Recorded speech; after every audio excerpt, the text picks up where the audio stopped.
Hello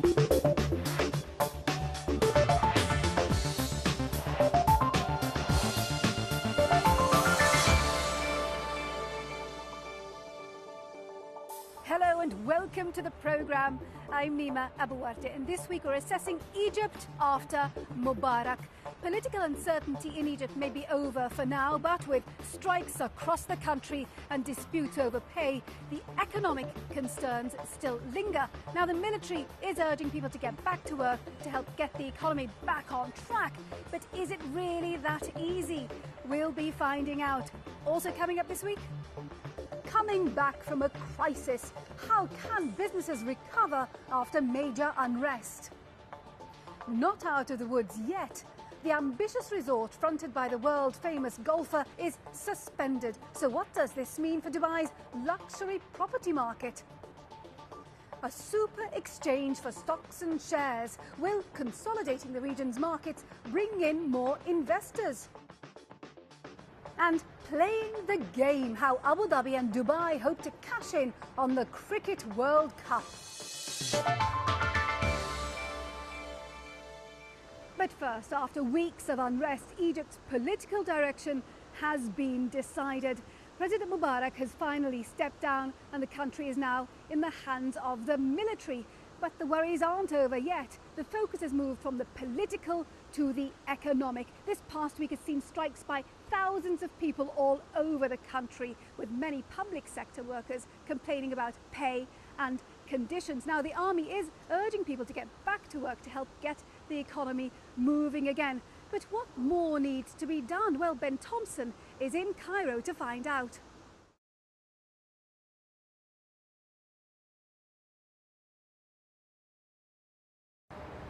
Oh. Ben Thompson reporting from Cairo there. Now, the unrest in North Africa took many by surprise, not least businesses with operations in this region. Many of them were hurt badly, either directly through less productivity and loss of business, or because of falling share prices and damaged consumer confidence. So much so that insurers and crisis management firms in this part of the world have seen a sharp uptake in trade as businesses try to prepare themselves for any future unrest. But what should a company do during and after such events? That's a question I put to Anil Khurana, the head of PRTM Management Consultants here in Dubai.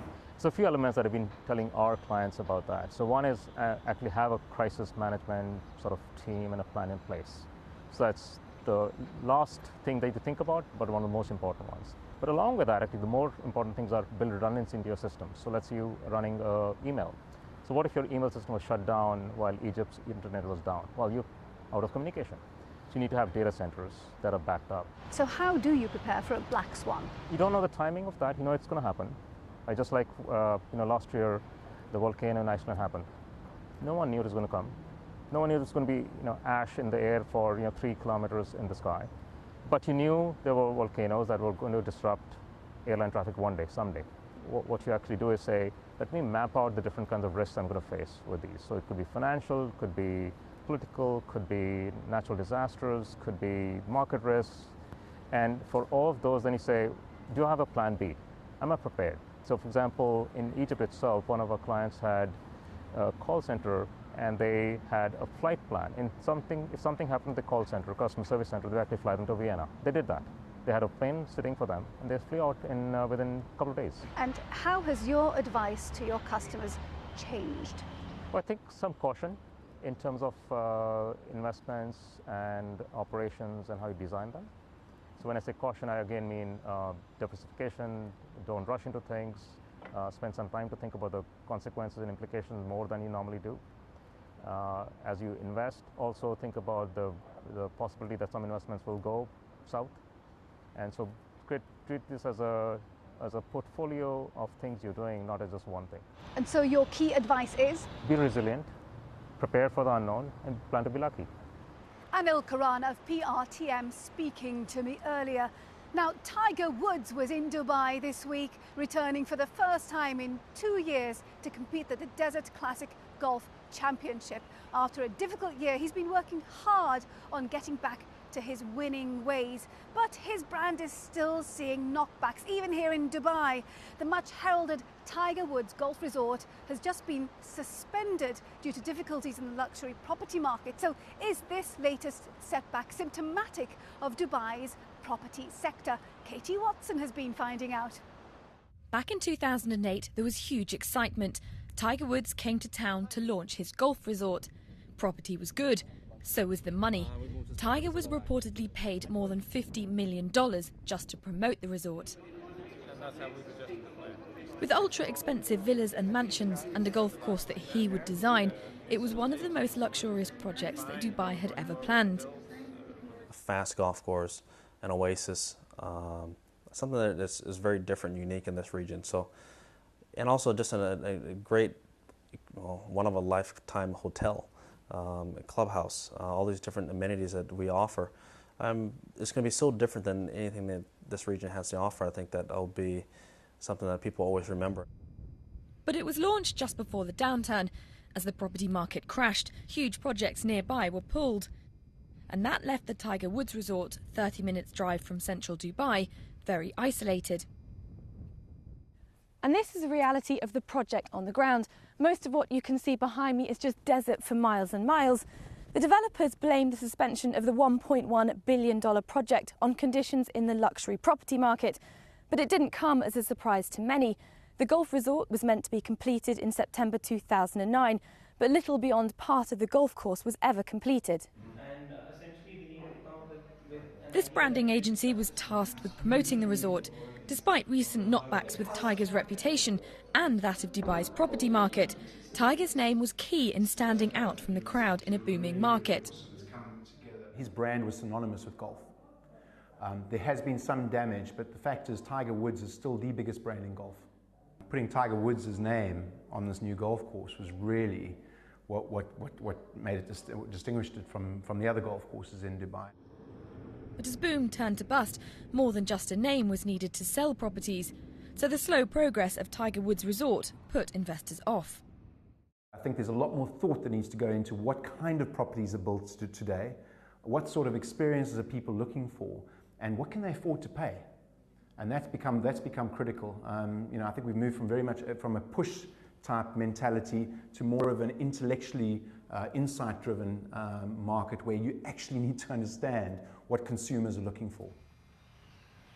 This is one of the Palm Jumeirah signature villas. As somebody who advises wealthy people on what property to buy in Dubai, Tom's seen the good and bad years in the market. He says high-end properties recovered quicker than most, but investors are now more discerning about where they put their money. Property down here became a commodity, and it was traded like any other commodity. But when the crisis hit and question marks started coming up about developers being able to complete their projects, that's when the whole off-plan market just closed down. For the Tiger Woods, there doesn't seem to be much movement, and it's been a few years now. So people they're still interested in that community, but they want to see something happen there first before they really sink some serious money into it. But with little investment, it leaves the developers with little choice but to down tools. And that means turning off the sprinklers at this golf course and letting the desert reclaim the work that's been done so far. Katie Watson reporting there. Right, we're going to take a short break now. When we come back, cashing in on cricket, how one company is turning the World Cup into a business opportunity.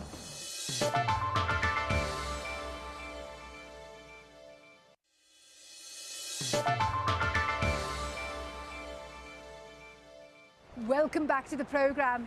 I'm Nima Abuarte. Now, the Gulf is well supplied with stock exchanges, but trading remains thin and few shares change hands. Now, some say that consolidation is the answer. Instead of having exchanges scattered around the region in every country, one supermarket would span the entire region. But this kind of joined-up thinking has a poor track record here. Take, for example, the plans for a common currency. It's been on the cards for over a decade, but terms are yet to be agreed. So if there was one super Gulf exchange, what could the benefits be? That's a question I put to Steve Drake, Head of Capital Markets at PwC. The fewer exchanges that you have, it's likely to have more appetite from a particular investor on that exchange. You're likely to see more traded volumes.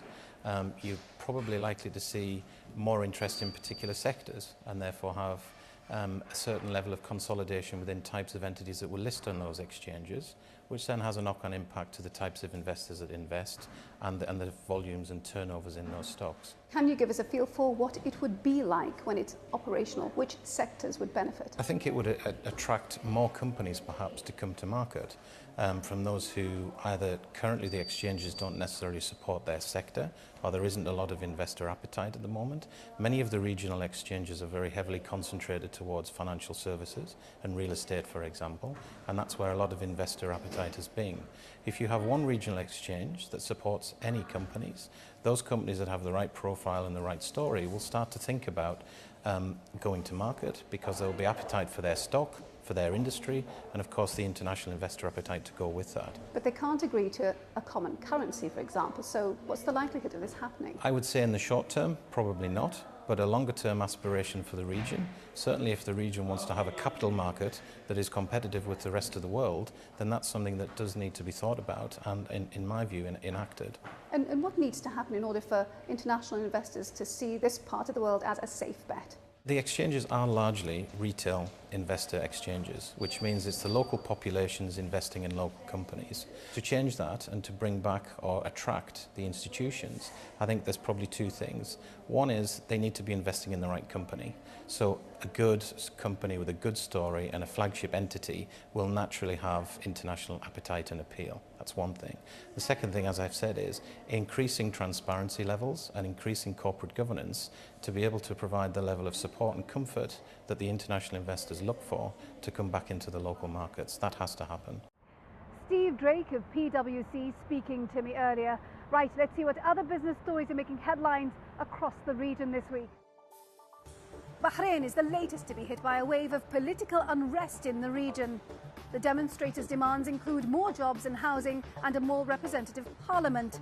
The unrest comes just days after the Sunni rulers said they would give every Bahraini family $2,650 as a way to appease the Bahraini public, which is mostly Shia. The government has also promised higher social spending. Iraqis will receive their first 1,000 kilowatt hours of electricity for free each month following growing protests over poor electricity supply and basic services.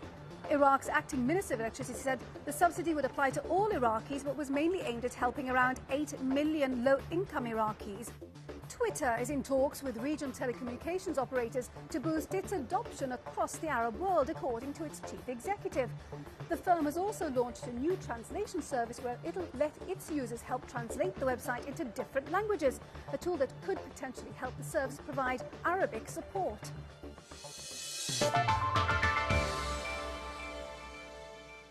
Now, many people are packing up and getting ready to go to the Cricket World Cup that starts this week. You might not know this, but it's very popular in this region, and Philip Hampshire has been finding out why. All this week across the Gulf, people have been playing cricket in anticipatory matches ahead of this weekend's start of the World Cup in India, Bangladesh and Sri Lanka. With its high population of Asian expats, along with those from Pakistan, South Africa, England and Australia, cricket is surprisingly big business in the Gulf. Whether it's construction companies who've benefited from the multi-million-dollar contracts for specifically dedicated venues, like Zayed Cricket Stadium in Abu Dhabi, or Emirates Airline, who are the official carrier for the tournament this year, cricket is targeting the Middle East as one of its big growth markets.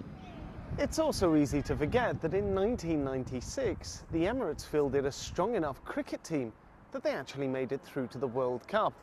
And there's hope they could one day do the same again. The sport's ruling body, the International Cricket Council, even has its global headquarters in Dubai.